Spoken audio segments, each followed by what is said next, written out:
যদি কুমিল্লা 6 আসনে এবং সারা দেশে 11 দলীয় ঐক্যজোট নির্বাচিত হয়, যদি আমরা সরকার গঠন করতে সক্ষম হই, তাহলে আমরা কুমিল্লা বিভাগ প্রথম 1 মাসের মধ্যেই বাস্তবায়ন করব। যদি আমরা নির্বাচিত হই, বিগত সময়ে বিভিন্নভাবে কুমিল্লাকে যে বঞ্চিত করা হয়েছে, সেই বঞ্চনার ইতি বাস্তবায়িত হবে। অন্তর্বর্তীকালীন সরকারের সময়ে যে প্রকল্পগুলো গ্রহণ করা হয়েছে, সেগুলো দ্রুত বাস্তবায়ন সহ আরো নতুন প্রকল্প গ্রহণ করা হবে।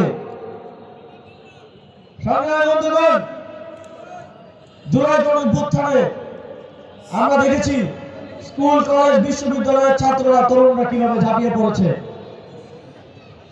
কিন্তু দুঃখজনক ভাবে আমাদের প্রতিদ্বন্দ্বী যারা নির্বাচনে অংশগ্রহণ করছেন, তাদের পক্ষ থেকে